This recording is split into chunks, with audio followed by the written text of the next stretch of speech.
Hello and welcome.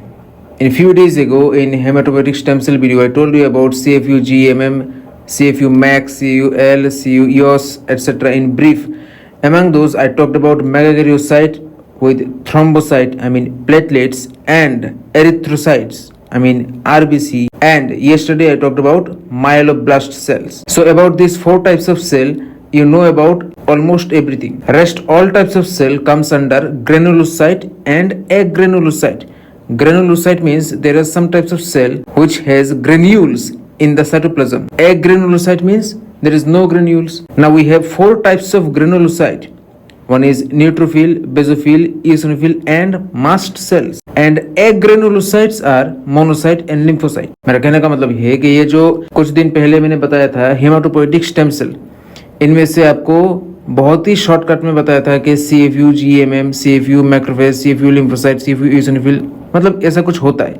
और इनमें से मेगाकैरियोसाइट, उसके साथ थ्रोम्बोसाइट मतलब प्लेटलेट्स, फिर एरिथ्रोसाइट मतलब RBC रेड ब्लड सेल, और कल वाले वीडियो में मैंने माइलोब्लास्ट कोशिकाओं के बारे में डिटेल्स में बात किया है. ठीक है, बाकी जितने सारे कोशिका है खून में रहने वाले वो सब कुछ आते हैं ग्रेनुलोसाइट और एग्रेनुलोसाइट. ये दो तरीके का कोशिका के अंदर. जिस कोशिकाओं के अंदर दाना दाना होता है इसको हम कहते हैं ग्रेनुलोसाइट, जैसे आपका neutrophil, basophil, eosinophil, mast cell. और जिस कोशिकाओं के अंदर कोई भी दाना नहीं रहता है इसको हम कहते हैं एग्रेनुलोसाइट, जैसे आपका मोनोसाइट, लिम्फोसाइट. और ये जो दो टाइप है ग्रेनुलोसाइट, एग्रेनुलोसाइट, ये दोनों हमारे व्हाइट ब्लड सेल WBC के अंडर में आते हैं. ठीक है. Now today's topic is our neutrophil. It is also known as polymorphonuclear leukocytes, which is also known as neutrocytes, also known as heterophils. See, polymorphonuclear means it has more than one nucleus. Then leukocyte means, leuko means white color, so cyte means cell, so white color cell, white blood cell. Neutrophils are kind of granular cell because it has lots and lots of granules present in the cytoplasm of this cell. Neutrophils are part of white blood cell WBC, originates from myeloblast, so this cells has indirect mesodermal origin and the lifespan is 5 hours to 5 days. मेरा कहने का मतलब यह है कि ये जो आज का टॉपिक है न्यूट्रोफिल, इसका एक और नाम है पोलीमोर्फोन्यूक्लियर ल्यूकोसाइट, इसका एक और नाम है न्यूट्रोसाइट, इसका एक और नाम है हेटेरोफिल्स. पोलीमोर्फोन्यूक्लियर मतलब क्या है, इस कोशिका के अंदर एक से बढ़कर बहुत सारे न्यूक्लियस रहते हैं.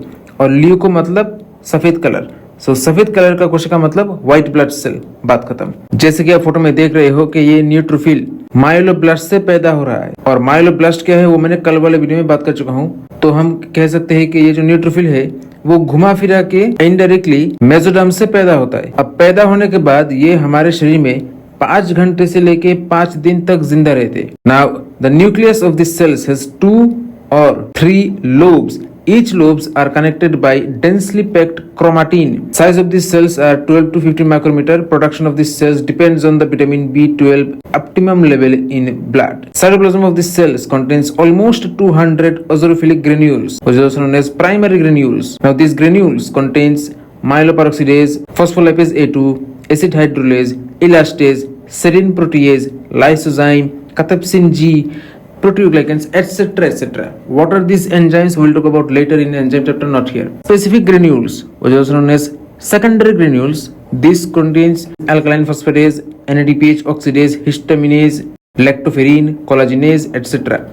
And tertiary granules contains cathepsin type B, gelatinase, etc. Now the function is acts as phagocytosis to kill bacteria and some cancer cells. मतलब ये जो फोटो में देख रहे हो न्यूक्लियस के 2-3 हिस्सा होता है, 2-3 लोब होते हैं, पार्ट होते हैं, जो एक पार्ट एक दूसरे के साथ बहुत ही घना पैक्ड हुआ क्रोमाटिन के जरिए जुड़ा हुआ रहता है.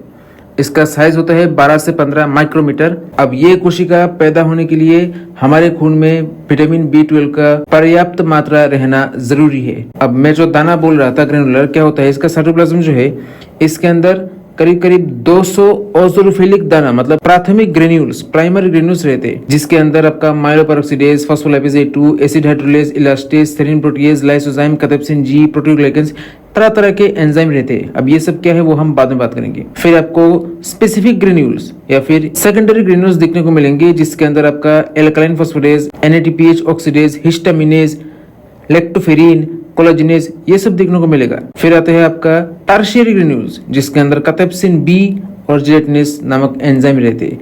खैर इस सब के बारे में हम बाद में बात करेंगे, टेंशन ना लीजिए. काम क्या है, ये फैगोसाइटोसिस जैसा काम करता है, जो बैक्टीरिया और कुछ कुछ गिने चुने कैंसर कोशिकाओं को मारने में मदद करता है। बस इतना ही। So see you in my next video, till then bye.